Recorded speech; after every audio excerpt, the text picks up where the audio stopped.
Coming up on Texas Parks and Wildlife. College climbing teams are sort of a new phenomenon, and it's just growing really fast. There is a way, perhaps, of being aware. I think many people are really oblivious to birds. They're such a part of the background noise, if you like, that people don't really notice them. The Chihuahuan Desert Bike Fest is 3 days of riding through Big Bend Ranch State Park, the Lajitas Trail System, and the Old Ore Road in Big Bend National Park.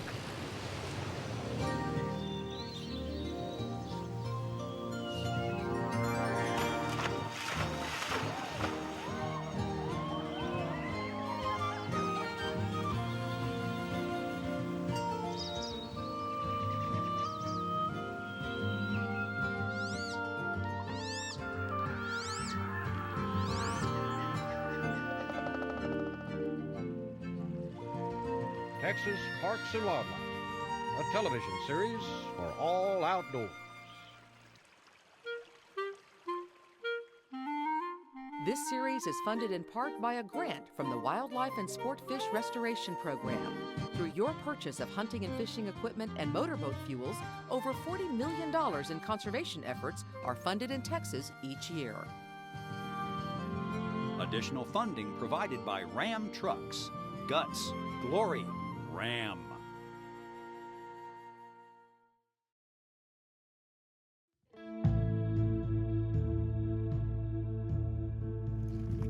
It gives you so many opportunities to travel and see beautiful places.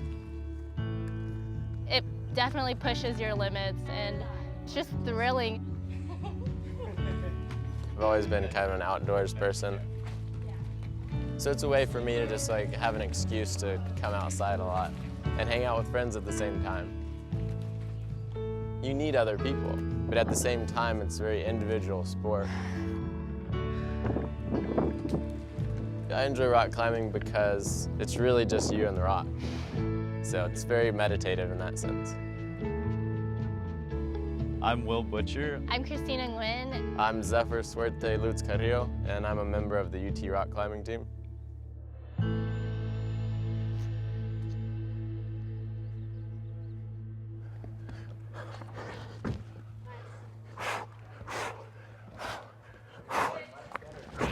Almost done, man. Keep it up. I'm John Myrick, the head coach of Texas Rock Climbing, the climbing team at the University of Texas. Finish it. Get that foot up there, man. Come on. One more, man. One more. Let's go. Nice. Good job, man. Collegiate climbing didn't exist until 2008 when I started the pilot series here in Texas. And in 2009, the nationwide Collegiate Climbing Series was born. Growing up climbing, it was always kind of a dream of mine to see it one day become a college sport. And now there's over 800 members and over 160 schools involved. So it's grown quite a bit in the first 5 years or so.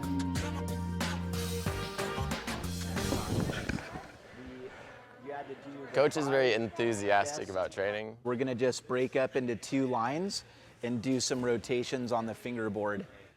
Time. All right, pull up and hold it. You gotta pull up and then hold your body weight 20 seconds. And they're doing it from their fingertips. Check it out. Come on, 2 more seconds. If I don't produce hard enough workouts for them, they'll complain. I've got to beat them down or they're not satisfied. He wants to win. He wants us to win the national championship every year. So he makes sure to ride us effectively. Let's go, Zephyr. Get back on the wall. Yes, sir. Bring it to him. I like to do well, and I like to see my team do well. So when we train, I like to push people, and I like to be pushed as well.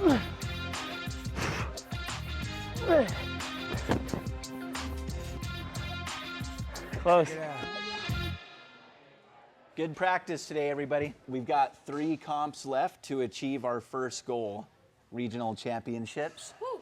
We just got to keep working hard and go out there and take it, all right? Yep. On 3, ready?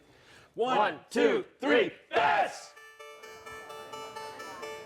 In a competition, there's a lot going on. Cramming like 120 people in the gym. It's definitely chaotic. What are you doing? That first, the blue and white. You're continually talking with your teammates. You've got a limited amount of time, so you have to manage your time well. We'll have 4 hours to do our top 5 problems. I need to warm up on some easy routes, but it's really busy right now.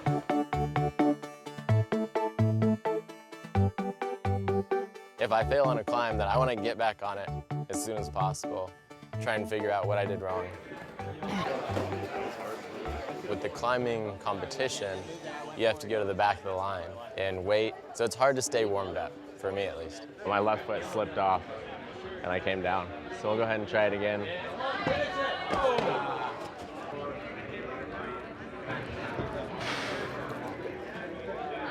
Come on, man. I don't know if it was or not.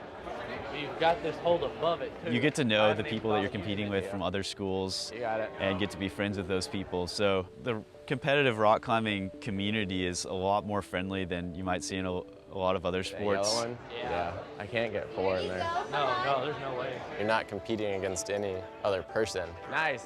So we typically root for each other. And I mean, you want to see everyone succeed. Whenever you see your teammate on the wall, just cheering them on, because that really is what helps them get to the top. There you go. You push a little further and maybe it's to the top, maybe it's not, but you definitely get like a second win by them cheering you on and having your back.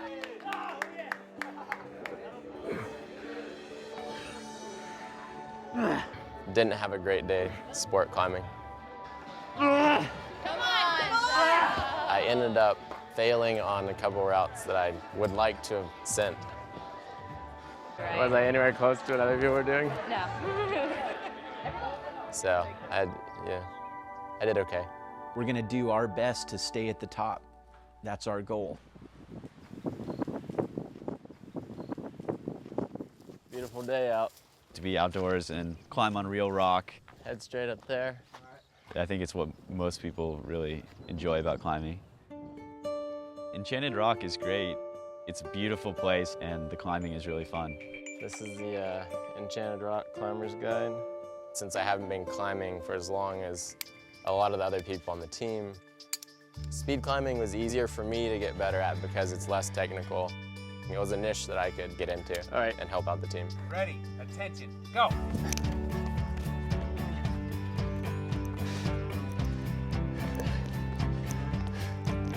It's always a fun time with Zephyr, for sure.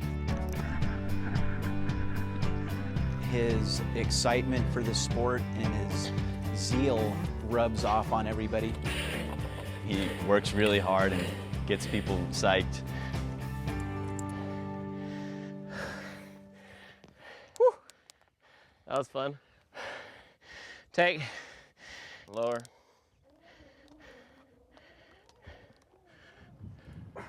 You got it, Will.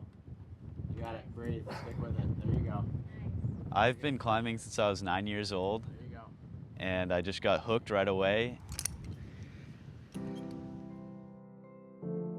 As someone who's been climbing and competing forever, it's been a huge part of my life. Trust your toes.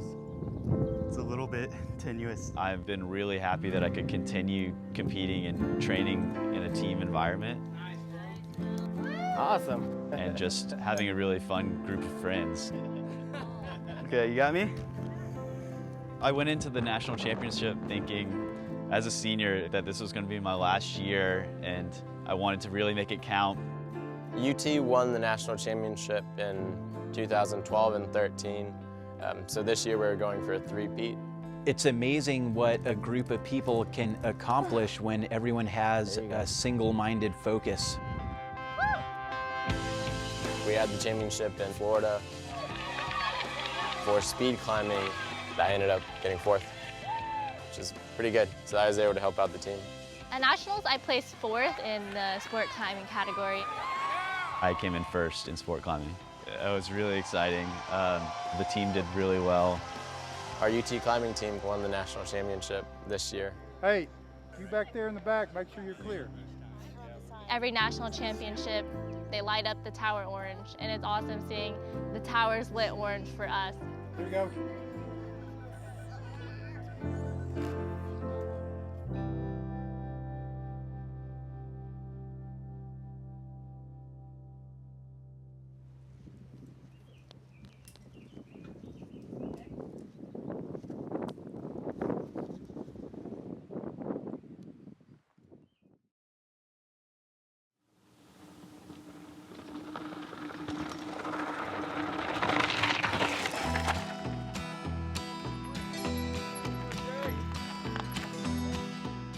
The Chihuahuan Desert Bike Fest is 3 days of riding through Big Bend Ranch State Park, the Lajitas trail system, and the old Ore Road in Big Bend National Park. Oh, it's so much fun. It's just 3 days of not only riding, but gathering after the rides for socializing. There's a lot of fun in the evenings.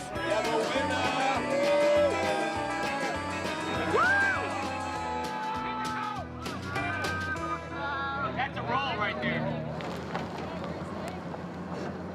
How's it going? Hey, doing well. Take a look at this. Okay. Fill this all out completely. Welcome everybody to the 4th IMBA Epic Ride at Big Bend Ranch State Park.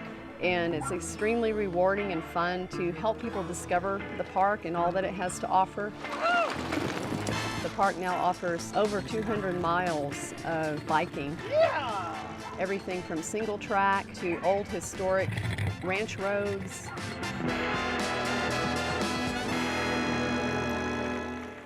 How much further is it to go up the climb? So if you take this climb, The Bike Patrol Force, try to make it a great experience for everybody. Is it worth it? absolutely. Let's do it. All right.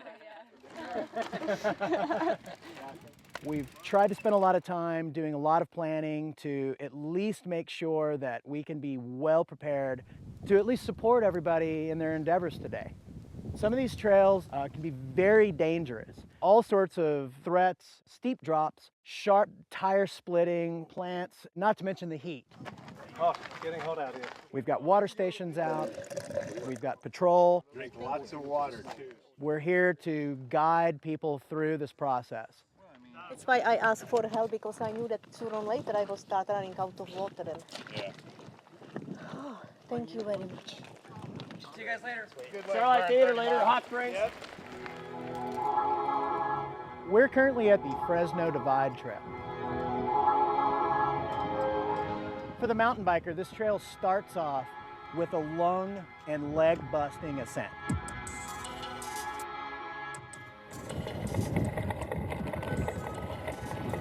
Feel the burn.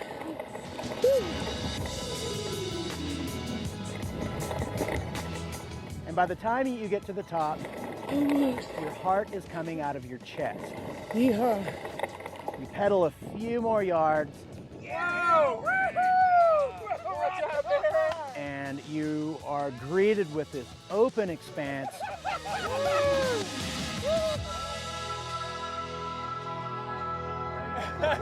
Heart attack hill. Chihuahuan Desert Bike Festival. Woo!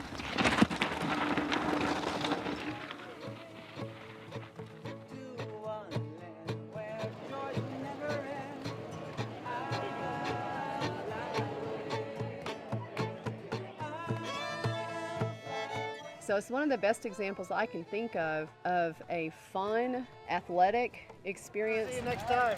It's just a great celebration. Get on the trails, get with your friends.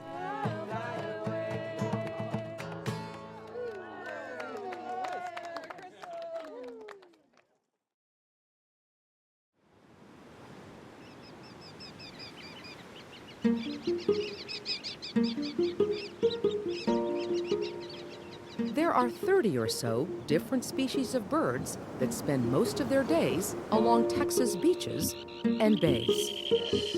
From the greater yellowlegs and American avocet to the piping plover, these are all shorebirds.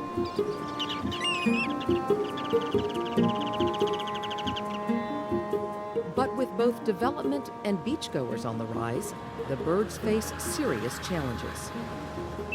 From a loss of nesting habitat to the daily struggle for space on the beach.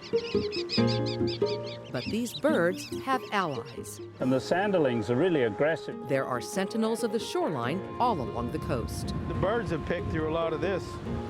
These are all folks you'll meet. See, looks like we've got a banded plover down here by the water's edge. Who are working to protect these Texas treasures, collectively known as shorebirds. It's somewhat repetitive, but here we go. So, sanderling, laughing gull, ruddy turnstone, a little bit there, sanderling. For 3 decades, Tony Amos has counted the number of shorebirds along a 7-mile stretch of beach on Mustang Island. Sanderling, 246,840, 246,850, 246,860. You've heard of addictions, right? 7, 8, 9, 10, 11, 12. I'm addicted to counting things. Using an old Hewlett-Packard computer from the 1980s, he's counting birds and people. So we have people 2, dogs 2. Tony's study looks at the boom in beachgoers and their impact on the birds. They are constantly disturbed just by strolling on the beach, and it's a day-to-day thing that the birds have to endure. Many of these birds have migrated thousands of miles from their nesting grounds in the Arctic, and once they're here, they need to rest or loaf. They're not feeding, they're just there. They're often in communities of mixed groups of birds, and they need to loaf just the same way that we need to relax every now and again. See, I hate that. Unleashed dogs are another big stressor for the birds and for Tony. These are migratory species. They're actually protected. And the dog is chasing them and disturbing them in a very aggressive way. And some of these birds at certain times of the year have just crossed a whole ocean and they're absolutely exhausted. Hello. You know, your dog should be on a leash. He's chasing the birds, and these birds are migrants that have come in for... Well, I know I'm not unsympathetic to what he needs, but it's also the law. As Tony's research wraps up his 30th year, he continues to keep a close eye on the threatened piping plover. I need to see if they got bands. Which spends over half of the year here on the Texas coast. He goes along and he moves his foot on the wet sand, and then he pecks over here. And he moves this foot and he pecks over here, and I've never quite decided why he does that. Maybe it can detect these animals underneath its foot, but it's quite remarkable. So they're just amazing birds. They're well worth preserving, and if we don't preserve it, it's another fascinating thing and part of nature that we will lose.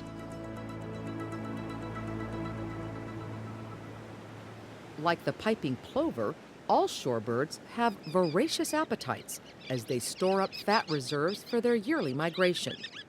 And many of the tiny invertebrates the birds feed on live in a seaweed called sargassum. Sargassum is a brown algae. It's got everything that they can use. John Adams and other biologists want to change the mentality of what a beach should look like. While this is a typical postcard shot, this is what the birds need. There's a nudibranch right there. That's a mollusk that doesn't have a shell. There's a shrimp right there. Can you see him? It's just a whole ecosystem right here. The idea is to leave the seaweed as opposed to scraping it off with a front loader.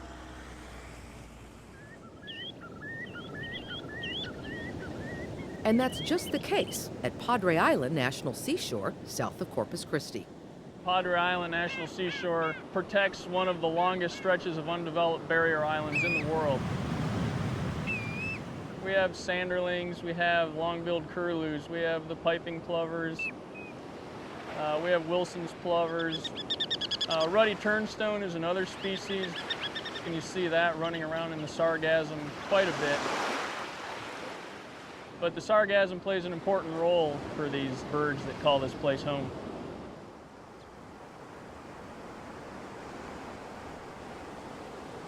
Further down the coast at South Padre Island, a beach city that survives on tourism, they too have changed their attitude about seaweed. We are taking efforts to work more with Mother Nature. They use the sargassum to prevent erosion. This is a good example here of one of the areas that we are trying to restore the dunes by using sargassum deposits that have been washing up on shore. And at South Padre, gone are the practices of beach clearing every day. I think that our tourists are going to appreciate that fact once they're educated and know why we're doing this, why we're not grooming those beaches every day. Here and elsewhere, coastal cities are changing the image of what a typical Texas beach should look like. It's a sales package, a change in perception. The tourists don't ask that they scrape up all the pine needles in the national forest, or they don't ask them to mow all the grass in the meadow at Yellowstone. Why would they ask to remove the sargassum from the beach?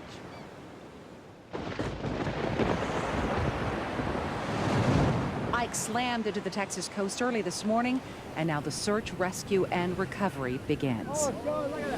In 2008, Texas beaches were hammered by Hurricane Ike, destroying homes and habitat, not only displacing people, but shorebirds as well. What we've been able to find is that a number of the birds that were located along the upper Texas coast where it was severely impacted have in fact moved further down the coast south.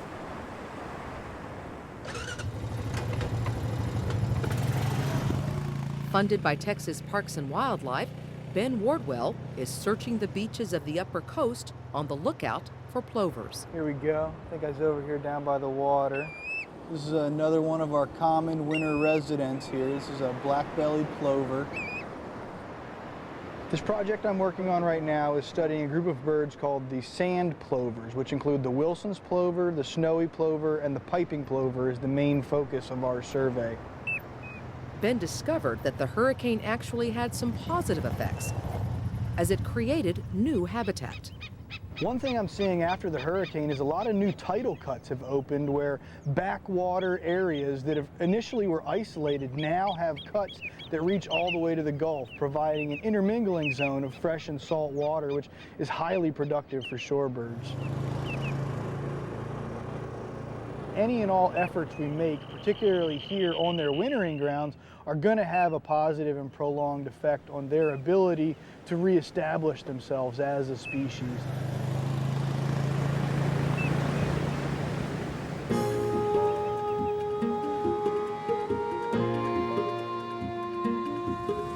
Tony's study on Mustang Island and Ben's survey of plovers have one common thread. No matter the species, shorebirds here in Texas need their space.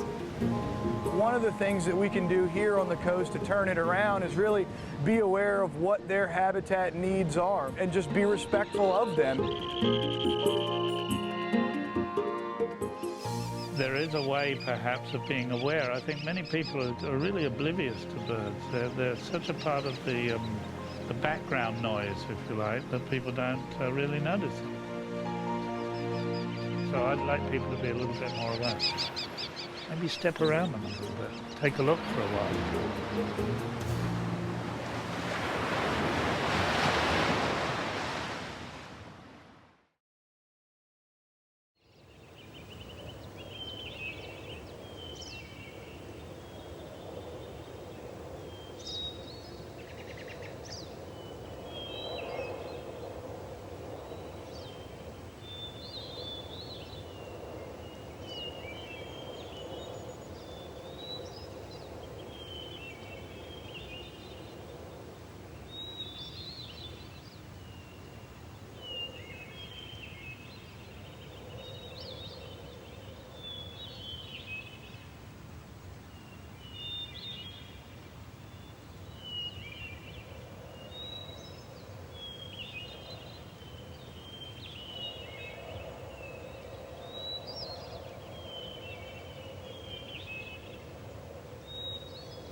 This series is funded in part by a grant from the Wildlife and Sport Fish Restoration Program. Through your purchase of hunting and fishing equipment and motorboat fuels, over $40 million in conservation efforts are funded in Texas each year. Additional funding provided by Ram Trucks. Guts, glory, Ram.